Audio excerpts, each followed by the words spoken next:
नमस्कार, SDV news देख रहे हैं। मैं हूं आपके साथ अर्जुन खजूरिया। मानसून सत्र इस समय चल रहा है और उससे जुड़ा एक बहुत बड़ा अपडेट सामने आ रहा है। अविश्वास प्रस्ताव को लेकर के जो यहां पर लाया गया था कुछ दिन पहले, अब उसकी तारीख सामने आ चुकी है कि कब से लेकर के कब तक अविश्वास प्रस्ताव पर बहस होगी और पीएम मोदी कब उसको लेकर के जो है अपना जवाब देंगे। दरअसल अगर बात की जाए तो 3 दिन तक ये बहस चलेगी और पीएम मोदी जो है 10 अगस्त को जवाब देंगे, 8 अगस्त 9 अगस्त को जो है बहस होगी और उसके बाद 10 अगस्त को प्रधानमंत्री नरेंद्र मोदी सदन में जवाब देंगे इस अविश्वास प्रस्ताव को लेकर के। और उसके बाद ही यहां पर चीजें जो है वो पूरे रूप से देश के सामने होंगी कि कितने सांसद समर्थन में है और कितने सांसद इसके विरोध में है। दरअसल अगर बात की जाए इस नो कॉन्फिडेंस मोशन की, तो लगातार बयान आ रहे हैं अलग अलग नेताओं के कि क्यों नहीं इस पर चर्चा हो रही, कब चर्चा होगी। तो अब आखिरकार ये बता दिया गया है। तो अब देखना होगा कि इतने दिन तक अब दोबारा जो यहां पर सेशन देखने को मिलेगा जो चल रहा है, इस बीच क्या दोबारा से हंगामा किया जाएगा विपक्षी नेताओं की तरफ से, क्योंकि बार बार हम ये देख रहे हैं जब भी सदन की कार्यवाही शुरू हो जाती है वहां पर हंगामा शुरू कर दिया जाता है। लेकिन अब तारीख जो है वो फाइनल हो गया अविश्वास प्रस्ताव पर चर्चा को लेकर के। 8 अगस्त 9 अगस्त और 10 अगस्त को पीएम मोदी उसको लेकर के जवाब देंगे। दरअसल अगर बात की तो 26 जुलाई को कांग्रेस सांसद गौरव गोगोई की तरफ से लोकसभा में अविश्वास प्रस्ताव के लिए नोटिस दाखिल कर दिया गया था। और इसमें खास बात यह भी है कि इसी दौरान तेलंगाना में इस समय जो सत्तारूढ़ पार्टी है बीआरएस, भारत राष्ट्रीय समिति, उसका नाम पहले टीआरएस था, तेलंगाना राष्ट्रीय समिति, उनकी तरफ से भी केंद्र सरकार के खिलाफ अलग से अविश्वास प्रस्ताव के लिए नोटिस दिया गया था, जो गौरव गोगोई ने नोटिस दिया। दरअसल अगर बात की तो अविश्वास प्रस्ताव के लिए कोई भी सांसद जो है नोटिस दे सकता है, उसमें बशर्ते उसके साथ 50 सांसदों के हस्ताक्षर चाहिए, उनका समर्थन चाहिए। दरअसल अगर बात की जाए कि ये दांव क्यों चला गया, लगातार सवाल यही उठ रहा है। सरकार तो बहुमत में है, एनडीए की अगर बात की जाए तो इस समय 336 सांसद उनके जो हैं एनडीए के हैं, 303 अकेले बीजेपी के हैं और अब तो समर्थन मिल चुका है वाईएसआर कांग्रेस पार्टी का भी। 22 सांसद तो वाईएसआर कांग्रेस पार्टी से हैं, यानी कि 350 से ज्यादा आंकड़ा जा चुका है। उसके बावजूद अविश्वास प्रस्ताव जो है वो यहां पर लाया गया, उसको मंजूरी भी मिल गई लोकसभा स्पीकर ओम बिरला की तरफ से। विपक्षी गठबंधन आईएनडीआईए की बात की जाए तो उनके कुल सांसदों की संख्या यहां पर 134 या फिर 140 इसी के आसपास बताई जा रही है। 272 का जो आंकड़ा है उससे काफी दूर, क्योंकि 543 लोकसभा में संख्या है, 272 बहुमत का आंकड़ा है। कहां पर 130 140 तक सीमित है विपक्षी गठबंधन, उसके बावजूद इसको लाया गया। दरअसल अगर बात की जाए, नियम यह है कि स्पीकर जो है 10 दिनों में प्रस्ताव पर बहस शुरू कर सकता है। खास बात यह है कि 11 अगस्त को ही संसद का मानसून सत्र भी खत्म हो रहा है। अब आप सोच रहे होंगे कि 26 जुलाई को अविश्वास प्रस्ताव लाया गया तो 10 दिनों के अंदर बहस शुरू करानी है, बहस 8 अगस्त को शुरू हो रही है, तो ये तो लेट हो रहा है। लेकिन यहां पर आपको यह बता दें, 10 दिन जो यहां पर कहा जाता है वो 10 वर्किंग डेज होते हैं, 10 वर्किंग डेज। उसके बाद जो है सैटरडे संडे रहा, अब दोबारा से जो है एक सैटरडे संडे आएगा और 10वां दिन जो है वो यहां पर 8 अगस्त को होगा और उसी दिन से इस अविश्वास प्रस्ताव को लेकर के बहस जो है, चर्चा जो है वो यहां पर शुरू होगी।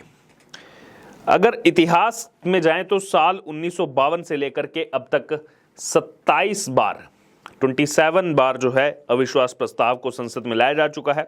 एनडीए सरकार की अगर बात की जाए तो मोदी सरकार की बात करें अगर 2014 से जो चल रही है, तो 9 सालों में दूसरी बार ऐसा है जब अविश्वास प्रस्ताव को लाया गया। इससे पहले 2018 में लाया गया था और इसके अलावा 7वां ये ऐसा मौका है जब निचला सदन जो है ऐसे समय में अविश्वास प्रस्ताव पर चर्चा कर रहा है जब आम चुनाव होने में 12 महीने से भी कम समय बचा है, यानी कि 1 साल से कम समय बचा है। निचला सदन यानी कि लोकसभा को निचला सदन कहा जाता है, वहां पर जो है इसको लाया गया। 7वीं बार ऐसा मौका है कुल 27 में से। लेकिन यहां पर एक पुराना वीडियो भी बहुत वायरल हुआ जब इस अविश्वास प्रस्ताव को लाया गया 2018 में जब लाया गया था। उसके बाद अगर बात करें तो प्रधानमंत्री नरेंद्र मोदी ने जो भाषण दिया था सदन से कि 2023 में दोबारा से अविश्वास प्रस्ताव को लाया जाएगा एनडीए सरकार के खिलाफ, इसकी भविष्यवाणी पीएम मोदी पहले ही कर चुके हैं। और वही हुआ, उसी पैटर्न को फॉलो किया विपक्षी गठबंधन ने और उसी की तर्ज पर चलते हुए लाया गया अब ये अविश्वास प्रस्ताव। पिछली बार जब 2018 में लाया गया था तब भी मानसून सत्र के दौरान लाया गया था। कुल मिलाकर के 3 सत्र जो है वो यहाँ पर चलते हैं देश की संसद में। बजट सत्र वो अलग चरणों में होता है, मानसून सत्र जो इस समय चल रहा है, उसके अलावा शीतकालीन सत्र। कुल मिलाकर के 3 सत्रों में जो है संसद में पूरे देश की अगर बात करें, पूरे देश भर के कार्यों को लेकर के पूरे साल में जो है इन 3 सत्रों में काम किया जाता है।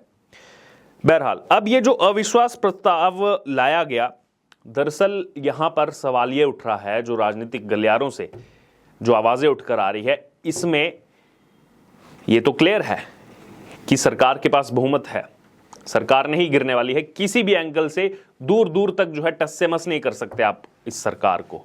लेकिन यहां पर जो विपक्षी गठबंधन है वो अपना नंबर देखना चाहता है कि हमारे साथ कितनी संख्या बल में जो है यहां पर सांसदों की मौजूदगी है, कितने सांसद हमारे साथ है। और बाकी जो कुछ ऐसे दल हैं जो ना ही एनडीए का हिस्सा है और ना ही आईएनडीआईए का हिस्सा है, उनमें से कितने सांसद हमें समर्थन देते हैं या फिर बीजेपी के साथ जाते हैं या फिर वॉक ओवर कर देते हैं, निकल जाते हैं, हिस्सा ही नहीं लेते हैं वोटिंग में। तो ये सभी पहलुओं को देखने के लिए क्या ये अविश्वास प्रस्ताव लाया गया, ये भी लगातार सवाल उठ रहा है जब सरकार स्टेबल चल रही है। और इसी को लेकर के अगर बात की जाए तो वाईएसआर कांग्रेस पार्टी इसी अविश्वास प्रस्ताव को लाने के बाद वाईएसआर कांग्रेस पार्टी के सांसदों की जो है यहां पर स्टेटमेंट सामने आई थी और उसमें कहा गया था कि जब स्टेबल सरकार चल रही है, सब चीजें एकदम क्लियर है, सरकार को पूरा काम करने देना चाहिए और दूर दूर तक जो है इस सरकार को नहीं गिरा सकते, आप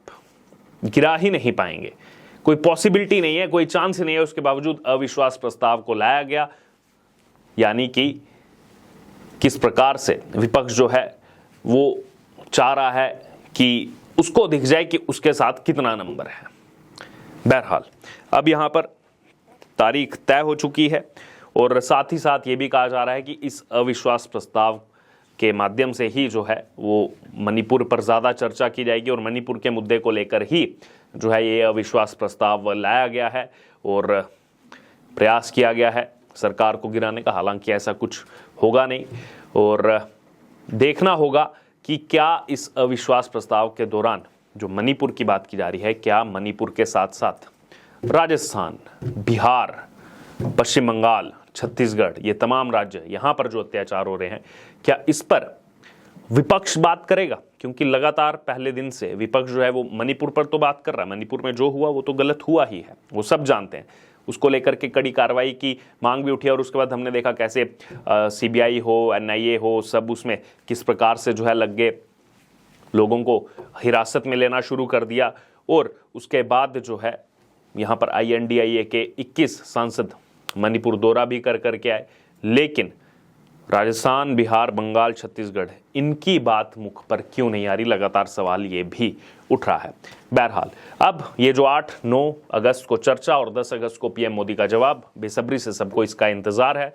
अब आखिरकार ये डेट्स जो है वो सामने आ चुकी है, अब देखना होगा कि इस पर किस प्रकार से विपक्ष जो है रिस्पॉन्ड करता है। बहरहाल अब इस पूरे मुद्दे पर आपकी जो भी राय हो आप जरूर हमारे कमेंट बॉक्स में शेयर करें। इससे जुड़े तमाम अपडेट के लिए बने रहे टीवी न्यूज़ के साथ। धन्यवाद।